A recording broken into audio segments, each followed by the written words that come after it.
Well, hello everyone. This is Walter Bosley here at the Walter Bosley channel. And I wanted to tell you a little bit about the new book I'll be coming out with here real soon. You all recall the Esoteric Napoleon. This was or is the fourth book in the Secret Missions series. And this, in many ways, is my most popular book ever. A lot of folks really enjoy this one, and I enjoyed writing it a whole lot. This was one of my favorite historical research projects to do, and I'm very proud of this book. Well, there's no way that I could include everything that I found and researched and studied just in one volume. So it was inevitable that I come out with Esoteric Napoleon 2, which is the one I'm working on right now. I'm finishing it up, actually. And let me tell you a little bit about the Esoteric Napoleon 2.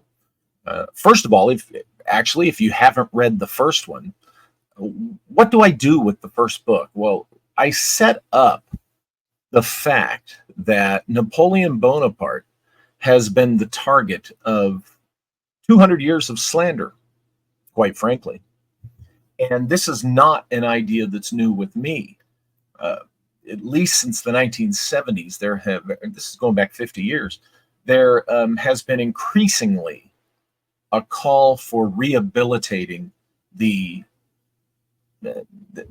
historical representation of Napoleon Bonaparte, because the man was not the evil, tyrannical despot that he is so often painted to be. And my book goes into that. My book presents the scholarship that's been out there for a half a century, talking about this idea, proving this idea. And in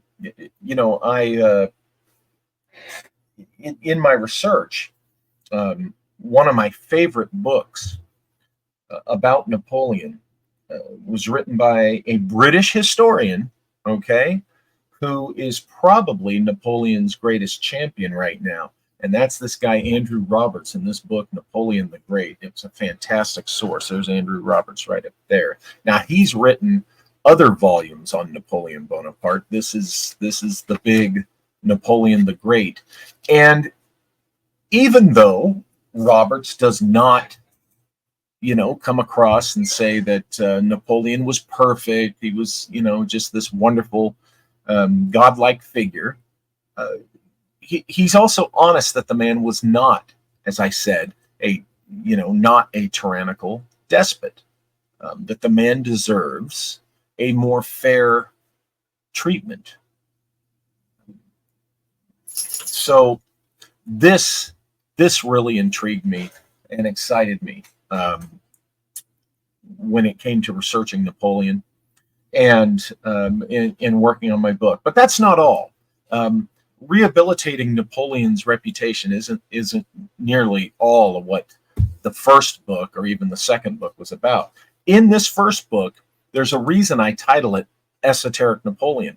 Turns out Napoleon Bonaparte was much more interested in archaeology and ancient history and technology and science. As a matter of fact, the forgotten technology of the lost civilizations. These were the things that were Napoleon's first love, believe it or not.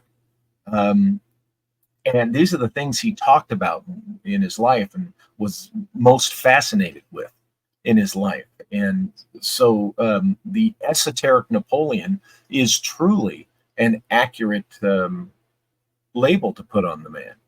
Now, you may wonder, what's with the front cover, right? There's a very famous painting, okay, from over 100 years ago of Napoleon Bonaparte right there on the horse, and of course in front of the Sphinx. Well, Napoleon Bonaparte very famously or infamously, however you want to put it, historically documented, spent a night, or the better part of a night, inside the king's chamber of the Great Pyramid, okay? And the legend is that when he emerged from the pyramid, he was just pale and stricken, and whether it was fear or shock or awe or all three, the individual he spoke to conveyed that he asked Napoleon what happened in there, and Napoleon said, "You wouldn't believe me if I told you." So this is a legend that has been out there, and I go into that legend in the first book. And what we find is that history does indeed support the idea that Napoleon spent that night in the king's chamber of the Great Pyramid. Now, I go into detail what I think happened to him inside the pyramid, and why I think that happened. And you'll find it fascinating because it has to do with multi-dimensional physics. Okay? Just the very thing that would have intrigued the hell out of Napoleon Bonaparte. So I go into the people that he surrounds himself with, and how, well, after Waterloo, it is well known that he packed up things and intended to come to the Americas here and spend the rest of his life. Of course, as we know, as we're told, that reportedly didn't happen. Or did it? In the first book, I discussed the possibility that Napoleon Bonaparte switched places with his brother at his brother's urging, with witnesses standing there. Okay? And that it was his brother, masquerading as Napoleon, who was taken to St. Helena, the island. And it was Napoleon, actually, who came to the United States and lived here for a number of years under his brother Joseph's identity. Now, you look in the history books, I talk about it in here, but in the history books, Joseph Bonaparte, Napoleon's brother, who looked almost exactly like him and who would be confused for being Napoleon for years, this is who Napoleon masqueraded as, according to this story. Again, this isn't my idea. This didn't originate with me. This isn't some crazy conspiracy theory. This is something that is reported in the history books. Okay? This is something that the British at the time suspected they might try to pull, because maybe you didn't know it, but when the British Navy was on its way to take custody of Napoleon, they sent a squadron across the Atlantic to the United States, fully expecting to intercept him if he got away from them. Okay? Because they fully suspected he was coming to the United States. By the way, he was welcome by the United States. Okay? The president at the time could not officially acknowledge it, but it was made well known. In the history books, they talk about 2 U.S. Navy officers who come to the port city where Napoleon has fled to after Waterloo, and after the enemy allies have invaded Paris. 2 U.S. Navy officers, they come to this city, this port city, in a small craft, and they tell Napoleon a U.S. frigate is waiting just a couple of miles, okay, out to sea. Let us take you there, and the United States Navy will bring you over to the United States to safety. Okay? History tells us that Napoleon, who very much wanted to come to the United States, okay, history tells us that he decides to trust the British and turns them down. Even though his brother Joseph, who's the spitting image of himself, begs him to switch places. It's my opinion that Napoleon did indeed switch places with Joseph Bonaparte, his brother, and that it was Napoleon who lived here in the United States for several years as Joseph Bonaparte. You might not know this, but one day Joseph Bonaparte is walking down the street, I think it was in Philadelphia, and one of Napoleon's former personal guards, okay, very close to the man, walked up to the man who was supposedly Joseph and said, "Emperor, Emperor, it's you." And we're told that Joseph said, "No, no, no. I'm Joseph, the brother. I'm not the emperor." You can imagine there's probably a little wink, wink, nudge, nudge there, right? Well, here's the thing. A lot of people, long before me, suspected that Napoleon did indeed switch places. So the Esoteric Napoleon Volume 1 is just full of fascinating things that you'll find interesting. And as I said, there was no way I could fit everything into the first book, so I had to do the next volume. Now, in this one, I explore the mysteries of the Louisiana Territory.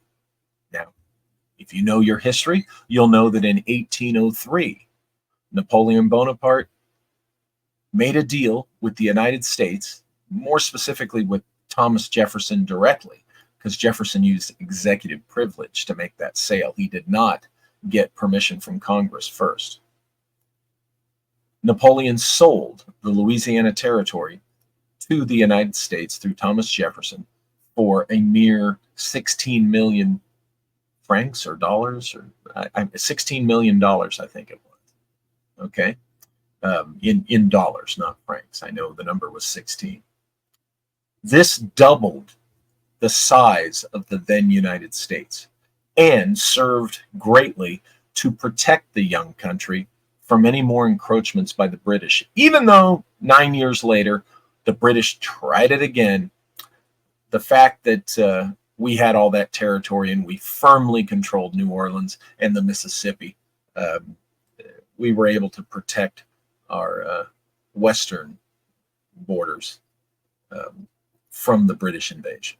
And Napoleon knew that this would help us. So he being an admirer of the United States, he loved the U.S. He loved what we represented. Thomas Jefferson had admiration for Napoleon and loved France, but he was naturally concerned that the French coming over and seizing control of the Louisiana Territory, which they had regained from Spain secretly. Jefferson was concerned that if France took possession of the Louisiana Territory as their own, that it would bring the war with England and the other European allies to North America, essentially a world war. And nobody wanted that. Nobody here wanted that. So Jefferson was a little apprehensive until Napoleon surprised the hell out of him and made it clear that he wanted to sell the territory as cheaply as possible to the United States, which is exactly what he did. But that's the story most people know. Did you know that in 1802, Napoleon ordered his naval secretary to put together a secret expedition to go into the Louisiana Territory? Yep. Now, I mentioned that in this book, but I'm excited to tell you that the Esoteric Napoleon 2 goes right into that possibility. Hopefully it answers the question, was there a secret French expedition into the Louisiana Territory before Napoleon sold it to the United States? If there was, what were they doing there? What were they looking for? Now, the history talks about the well-known plan initially that that France was going to occupy the Louisiana Territory and just start using it as their major colonial base of operations for the Western Hemisphere. But that wasn't working out very well at all. Still, there was this 10-month period where a small contingency could have been sent into the Louisiana Territory. And I suspect that this indeed happened. Now, what might they have been looking for? Well, knowing what I learned about Napoleon when I was writing this book, I began to wonder, what if they were looking for the same things that Lewis and Clark were looking for or were finding? Ancient ruins, perhaps, ancient relics, maybe previously unknown sources of gold, or sources of gold and other minerals that had been known by ancient miners who came over here from various parts of the world, like the Phoenicians or the Kham Empire, or perhaps the long ago Vedic explorers who established the worldwide Vedic civilization. Who knows? Who knows? But we know that Napoleon Bonaparte was very much interested in this arcane archaeology. He was very much interested in lost civilizations and forgotten technology and things like this. So is it possible that Napoleon had sent in a secret expedition to go investigate perhaps the truth about Cahokia, perhaps the truth about lost cities in North America, in the Louisiana Territory? There's evidence to suggest in the journals, the various journals and records of the Lewis and Clark expedition, that maybe there were such relics, maybe there were such ruins. Well, in the Esoteric Napoleon, Volume 2, I go into all of that. I go into all the background of Napoleon's involvement and interest in the Louisiana Territory. And then I follow that with a deep dive on the Lewis and Clark expedition, which I have been researching for a year and a half now, a couple of years on the Napoleon part of this. And so I'm very excited that finally this book has come together. I'm finishing it up, and I'm really excited to share this information with you because, as I said, I'm very proud of the first volume. This is one of my most popular books that I've written, and it continues to be so. If you haven't read this, go to walterbosley.com and get your copy. It's worth every penny, believe me. This is a keeper. And then, while you're there, if you don't have this, while you're there, you can purchase a pre-order Esoteric Napoleon 2. Yep, you can order your copy now, okay? And you get a discount. It's going to be $3 cheaper, okay, to get your pre-order copy of the Esoteric Napoleon 2. So why not go over to walterbosley.com now, okay, and secure your pre-order, okay? Get your copy of Esoteric Napoleon 2 secured right now. You can do it now. And again, if you've read Esoteric Napoleon Volume 1, Volume 2 is a must-read, okay? You're gonna want to read it. Go over there if you haven't already and get your copy. But if you haven't read this, get both of them. Order both of them. This one will get to you in about 10 days, and you'll be up on my research on the Esoteric Napoleon by the time you get Volume 2. So, folks, I want to thank you for taking the time to watch this video. And I want to remind you to go to walterbosley.com and check out all the books that are there, but especially go get your pre-order of Esoteric Napoleon Volume 2 at your discount price. So I'll be talking about this book again, and you guys are, you're going to love it.